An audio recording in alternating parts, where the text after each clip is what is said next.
everyone, it's Patty. Today I wanted to share with you some preschool resources, some things that I use a lot with my daughter, and I shared in a vlog that I did a while back like a little clip of me doing preschool at home with my daughter, and I just wanted to share the things that I am continually using, things that I find very helpful.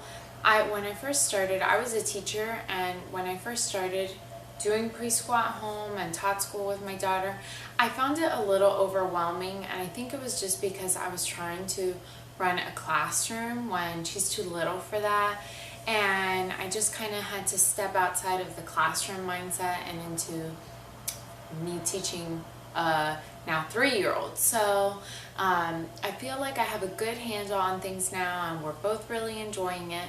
So I wanted to share with you some things that have been really helpful to me, some resources that I use that I think are really great and worth investing your money in when you're just getting started, because it can get expensive when you first start and you get overwhelmed and feel like you have to buy all this stuff. So this is just like a small list of the things that I feel like I'm constantly turning to and I just find really helpful.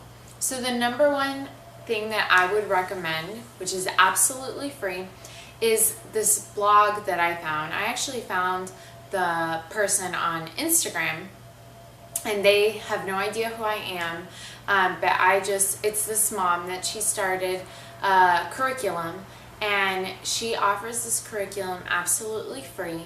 And I found her on Instagram just searching different hashtags for taught school and preschool at home, and I found her. And the blog, I'll link it down below, but it's called Simply Learning Kids. And pretty much what she does is, this past year she did taught school, but now her daughter's preschool age, going to be preschool age, so she's going to do like a preschool curriculum. Her daughter, I think, is going to be 3 within the next month or so, and then she also has a daughter that just turned 1.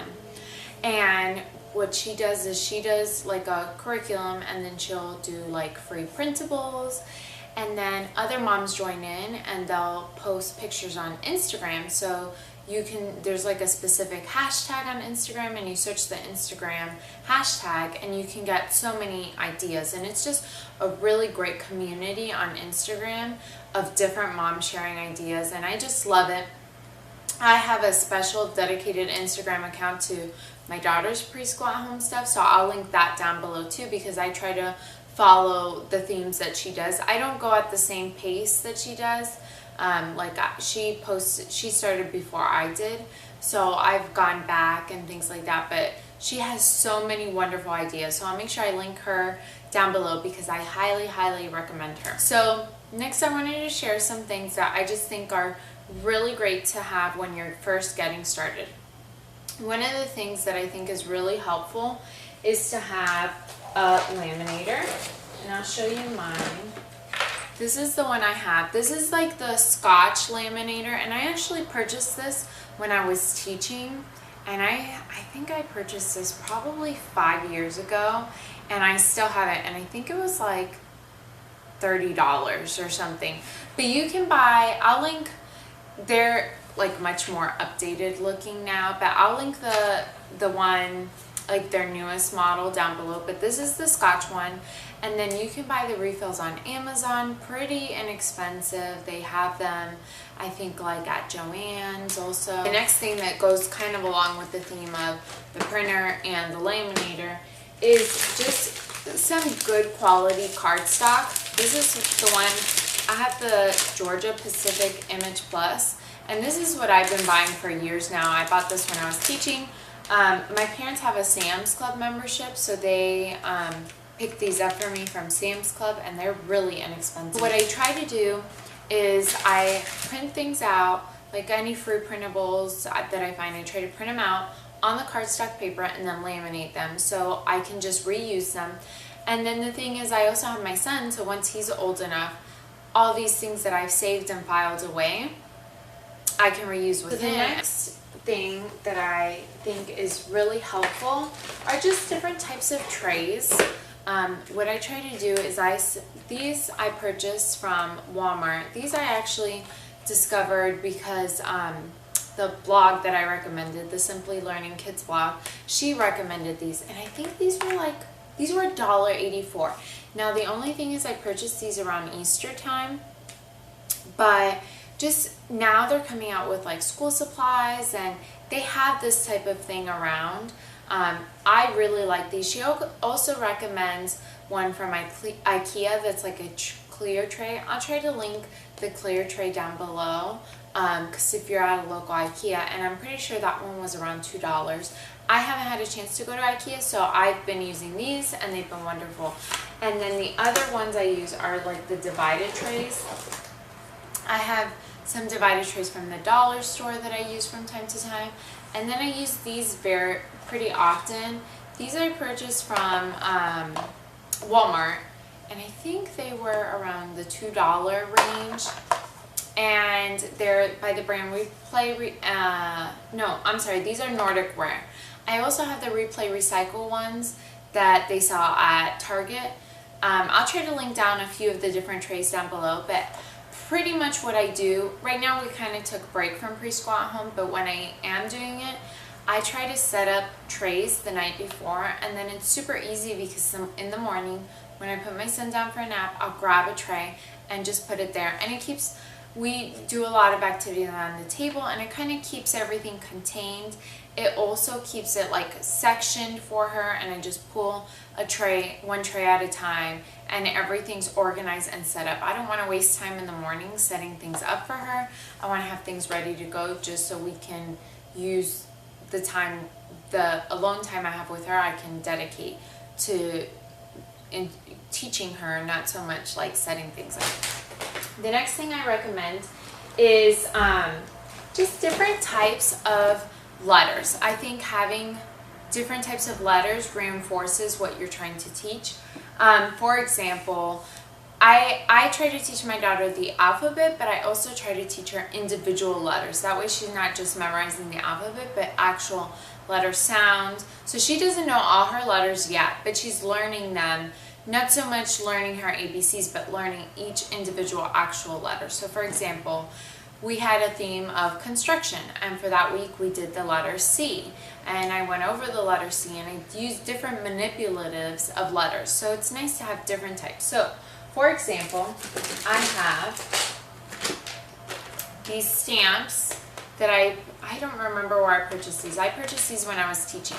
But what it is it's just, you put your finger through it and it's just like a stamp that has the letters. And I have these in lowercase and uppercase.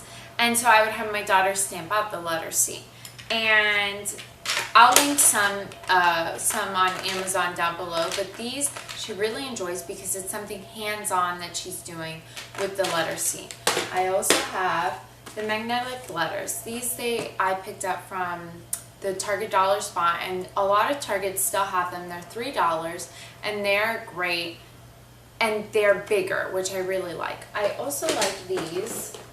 I have them in the case, and these are just like your basic magnetic letters. They have these available right now too. That's one of the reasons I wanted to do this video now, is because so many school supplies are out right now and so many deals. Some more unique ones, if you don't want to just use like the simple plain magnets, is I have this, this is an older version that I got used, but it's the Leapfrog, and I don't remember what it's called. I'll link it down below also, but it's just the magnetic letters, and then when you press it, it sings like, it says the letter sound, what the letter is. So it's just a fun way to learn letters and not just do the same thing over and over and over again. You can change it up. Another thing that we actually just purchased for my daughter for her birthday is by Learning Resources, and it's letter constructions. And what you do is you build the letter, which is really helpful when you're going over letters because it's helping them learn how to write the letter. Now, I haven't used this with her because since her birthday we took a little bit of a break from preschool at home. But if you'd like for me to do a product review on this or give an updated, do an updated video on this once we use it, I will. Just comment down below and let me know. So definitely different types of letters are really helpful. The next thing I would like to recommend is Play-Doh. I think Play-Doh is really great. For example, back to when I did the construction theme. What I did was I bought different construction cars, and then I set up like brown Play-Doh, and she made her own construction site with the Play-Doh, and it just is great to have them independently using their hands and developing those fine motor skills, but it's a great activity for them to do independently. They don't need you to be sitting there with them. One that I really like is this one's by Melissa and Doug. My daughter got it for Christmas. Oops, sorry.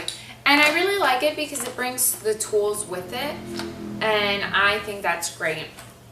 Another one I picked up from Target is this huge bucket, and it brought 13 cans of Play-Doh and different animal pieces, and I just really liked it because it brought a lot of manipulatives to go with the Play-Doh. So I think these are great.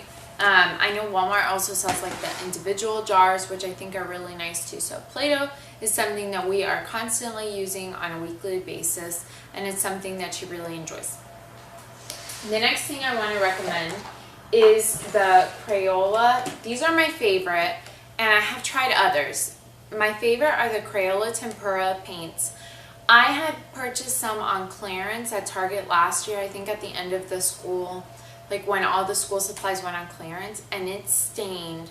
It was like these huge cans of them, and it said washable, and it was not. So I would definitely try to stick with the Crayola because the other ones are not washable. So I love having the Crayola tempera paints. I use tempera paints on a weekly basis. We do a lot of hands-on crafts, and I just think this is the best thing to use. The next thing that I would like to recommend is just like some wipe and clean books. I have this one that my daughter received it was on her wish list for Christmas, and it's just a wipe and clean book, and it has like letters and numbers. It has time. We haven't gotten into time yet, but I really like whenever I'm going over a letter with her to just open up to that page and have her trace it, go over the sound, and it's just a nice reinforcement.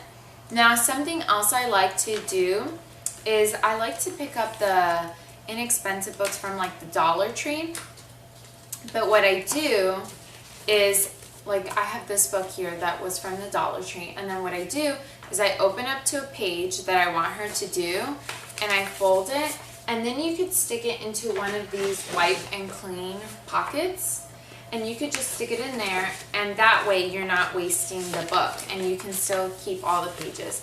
And I have some even more expensive workbooks that are like $10 each, and what you can do is just like rip out the pages and just stick them in the wipe and clean folder. That way you're not wasting. These are learning resources, which I'll link down below. They're really thick and good quality, and they bring dry erase markers. I know Target right now, their dollar spot has these, I think for $1. They're a little bit flimsier and not as good quality, but I still really like them. And if you don't want to spend the money on that, you could also buy a pack of the page protectors, and that works perfectly fine too. My last recommendation for getting started with preschool at home is just have a huge collection of children's books. I think in order to do preschool at home, you have to either go to your library, buy used books. I love going to the thrift store for used books. I also like, my favorite children's books are by this company called Usborne Books. I'm a rep for them, and I do sell their books, so I will link my page down below if you're interested, but even if I didn't, I still recommend them. You could buy them through other people. My favorite line of theirs is the Secrets ones, and these books have real facts in them, and then what you do is you open up the page and you can shine a light under, and it creates a whole new picture. And I just think it's a really fun way to read nonfiction books. Some of my other favorite books, which these are not by Usborne, these are from Amazon, are these they're like trace books, and I have the alphabet one and the number one, and I just really like these because I feel like they are, again, they're good for little hands. So for example, you open up the page and You can ask the child to trace the letter. You can go over the letter sound. There's a flap. I just feel like these keep my daughter's attention really well, and I really like those. I think it's important to have nonfiction and fiction. Have a broad variety. Go to your library, go to thrift stores, but I definitely think it's important to have tons of books everywhere, just so they're interested in reading. So those are my top recommendations if you are starting preschool at home. I know this video was a little bit longer, but I just wanted to get through it. Like, I wanted to show you what are my top items, and what, if you're getting started, these are things that I think are worth investing in, and I hope this was helpful. If you're interested in seeing more preschool at home videos, please give this video a thumbs up and let me know what are some of your must-haves for preschool at home and Tot School down below in the comments. Thanks, and have a great day. Bye!